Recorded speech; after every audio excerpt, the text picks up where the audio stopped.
자, 오늘 해볼 피드백은 옴바짜오님의 제목 미정 소설입니다. 제목은 아직 못 정하셨다고 하네요. 안녕하세요. 여잔데 형이라 불이야 생략 웹소설 피드백. 뭐 여자분이시라고 하네요. 여자분이실지는 모르겠지만 실제 그 군필 여고생짱이 제 방송에 상당히 많기 때문에 저를 오빠라고 불러주시는 분들이 굉장히 많습니다. 근데 뭔가 덜렁거리더라고. 뭐 여튼 일단은 그냥 넘어가고.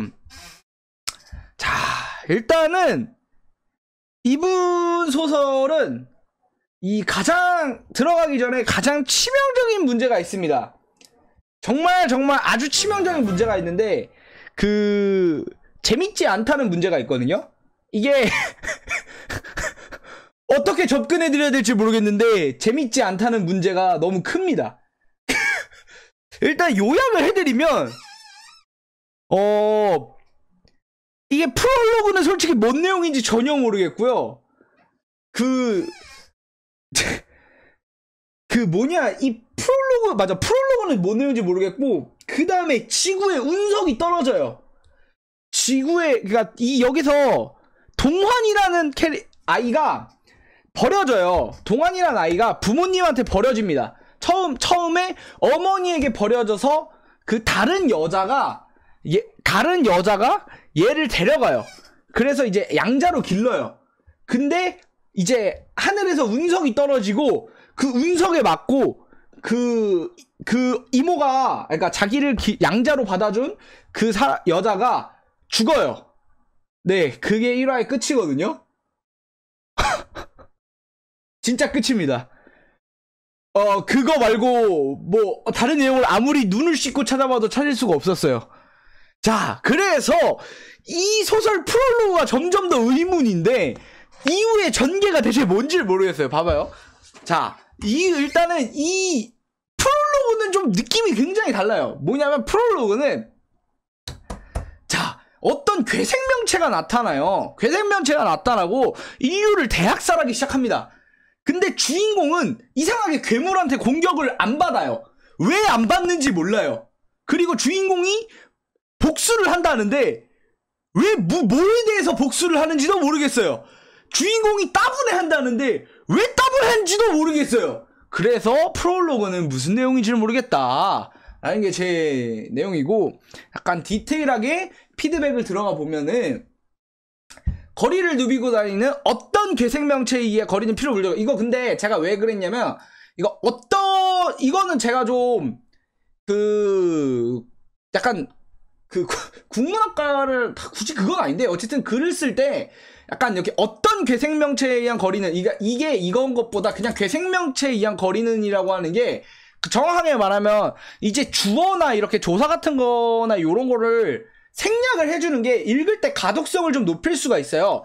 그래서 여기서 굳이 어떤 괴생명체라고 쓰시지 말고 괴생명체에 의해 거리는 피로 물들었다 라고 하는 거가 조금 더 자연스럽습니다. 자, 그리고 동환이 가진 능력 중에서 저런 괴물들한테서 보호를 할 능력은 없었다. 나 이게 너무 궁금했어. 주인공이 보면 괴물들이 주인공을 공격을 안 하거든요. 그러니까 계속 쳐다보기만 할 뿐 주인공은 공격을 안 해. 그리고 애절한 눈빛으로 봐. 왜 그래? 주인공도 궁금해하죠. 진짜 이유를 모르겠어요. 이유가 안 나와. 그래서 나도 모르겠어. 그래서 근데 주인공이 가진 능력 중에는 괴물한테 보호할 능력은 없대. 근데 괴물은 가만히 있어요. 주인공을 공격하지 않고. 왜 그럴까요? 정말 너무 궁금합니다. 이유는 나오지 않아요. 너무 하늘이 도와주는 것 같은 게 너무 찝찝해. 근데 그거를 주인공이 굉장히 따분하다고 느껴요. 손을 대지도 않고 사람을 죽어가는 모습을 보면서 동화는 지루함을 느껴요. 왜 지루함을 느끼죠? 그러니까 대체 이 애가 왜 얘 심리 상태를 도저히 추측할 수가 없거든요. 뭐 일단 프롤로그가 그렇다고 칩시다. 궁금증을 유발하는 거죠. 정확하게 말하면 이게 프롤로그에서 이게 모른다기보다는 굉장히 이게 궁금증을 유발하는 건데 전혀 해소되지가 않습니다. 동화는 복수할 준비가 됐다 쳐들어간다 하고 있을 때 갑자기 들이닥친 괴물. 그러니까 얘가 복수할 준비가 됐을 때 괴물들이 쳐들어온 거야. 근데 복수의 대상마저 죽어버렸어. 이 연구원들이 얘 복수의 대상인 것 같은데 왜죠? 하여튼 일단 왜 복수를 하는지 난 몰라요. 내용을 뭐 말해주신지는 않았어요. 왜 복수를 하는지 모르겠지만 어쨌든 그래서 일단은 연구자들을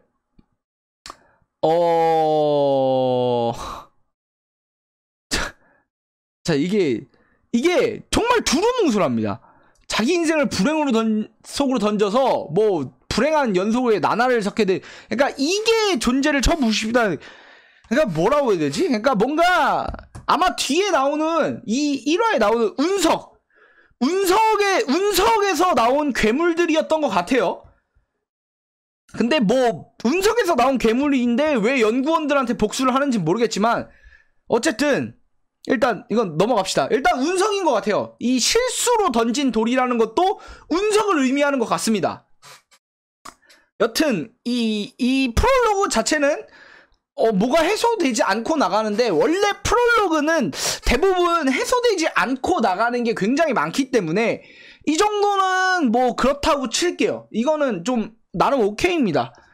근데 뭐 열심히 뭐라고 하긴 했지만 원래 프롤로그가 좀 원래 두루뭉술하게 가요. 그래서 이거는 그냥 이건 괜찮다고 생각합니다. 근데 자, 이 나자에서 이 운석이 떨어진대요. 그리고 떨어졌대요. 근데 7월 20일을 애도의 날로 이제 가평, 춘천, 화천이 있던 지역으로 떨어졌고, 요거를 애도의 날로 지정했대. 그러니까 꽤나 과거의 일이죠. 지금으로부터 24년 전의 일인데, 여튼 여기서 더 과거로 갑니다. 1991년까지 가요. 동안이 주인공 어머니에게 버려졌습니다. 이 어머니가 그 놀이공원에 가요. 둘이서 놀이공원에 가고 애한테 20초만 여기서 눈을 감고 있어보렴 애야 한 다음에 영영 사라져버려요. 그 좀 쓰레기 같은 엄마죠. 근데 이 엄마가 이선혜라는 분인데, 이거 그 캐릭터 이거 그냥 간단한 조언인데, 그 캐릭터 이름 말고 그냥 동환의 어머니, 그냥 이렇게 하시는 게, 왜냐면 굳이 모든 캐릭터가 이름을 가지고 있을 필요는 없거든요. 오히려 이름을 가지게 되면, 캐릭터한테 이름이 있게 되면 뭐라고 해야 되죠?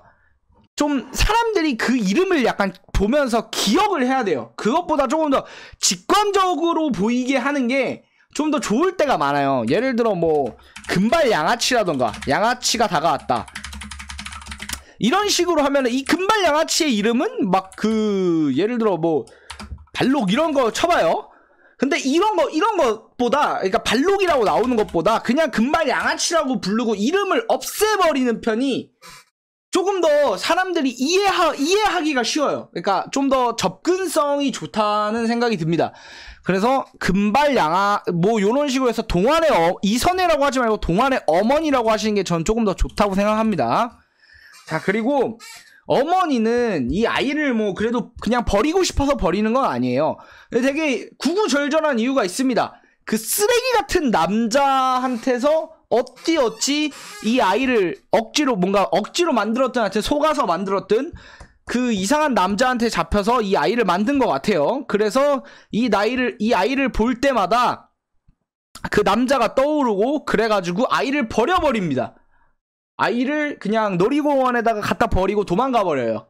뭐 솔직히 현실성이 없는 얘기는 아니라고 생각하겠습니다. 이 어머니를 감히 이제 뭐 변호는 할 수 없을지언정 이게 개연성이 부족하거나 현실성이 없다는 생각은 들지 않았습니다. 이런 전개가. 하지만 이 다음 전개는 존나 비현실적이에요. 미친듯이 판타지로 가버립니다. 운석이 떨어지는 것보다 판타지스러워. 뭐냐, 그 전개가 여기 놀이공원 직원이, 그러니까 얘 아이가 혼자 남아있으니까 놀이공원 직원이 이제 얘를 데려가요.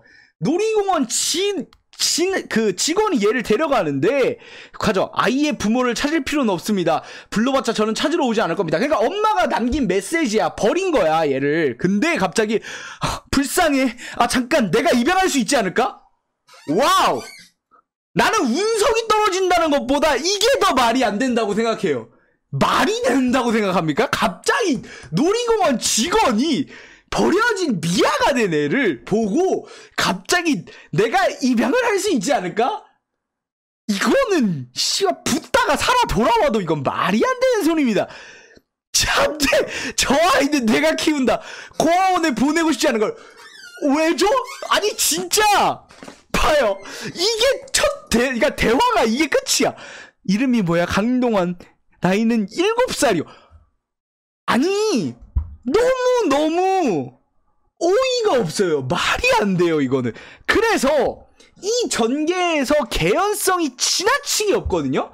그러니까 개연성이 제로예요. 마이너스 수준입니다. 그래서 어떻게 해야 되냐면요, 그러니까 하다못해 이런 거라도 넣어야 돼요. 하다못해 이것도 솔직히 넣어도 말이 안 되는데 뭐냐면, 이 동안의 얼굴이 죽은 자신의 아이와 너무 똑같이 생겼다. 그러니까 어렸을 적 병으로 죽은 그러니까 이런 식의 이거라도 있으면 조금의 개연성이라도 생기지 않을까요? 진짜 하다못해. 그러니까 이렇게라도 넣으면은 이게 고아원을 보내지 않고 자기가 기르고 싶다는 그 정도의 개연성이 생길 것 같아요. 그래서 이런 개연성을 좀 넣어주는 게 중요할 것 같고, 그 다음에 이게 씨발도 말이 안 되는데 이 애를 그냥 데려가요. 이게 정식적인 절차로 얘를 양자로 들인 게 아니야. 그냥 납치하듯 데려가요. 이거 납치죄. 이거 근데 유괴죄예요. 유괴죄. 이거 아세요? 이거 유괴죄입니다. 아니 이거 씨발 이거 유괴죄라고. 얘가 무슨 의도를 가졌던 이건 유괴죄입니다. 그래서 얘를 당연히 동화는 유괴를 당한 아이였기 때문에 초등학교를 나오면 안 되는데 초등학교도 나와요. 이거는 유괴인데. 그래서 여기서 현실성이 더 떨어져. 말이 안 돼. 그리고 동환이는 갑자기 수영장에 가고 싶대요. 수영장에 가고 싶다고 막 엄마를 쫄라요. 근데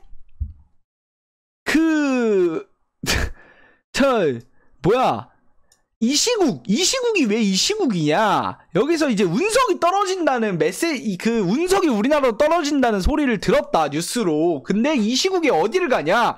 했는데 이 동환이는 집에 있는 거나 거기나, 그러니까 존나 웃긴 게, 오히려 수영장에서 움직이는 게 확률상 더 맞을 확률이 적다. 미친 지려버리는 논리를 펼치면서 수영장에 가자고 해요. 그래서 근데 솔직히 운석이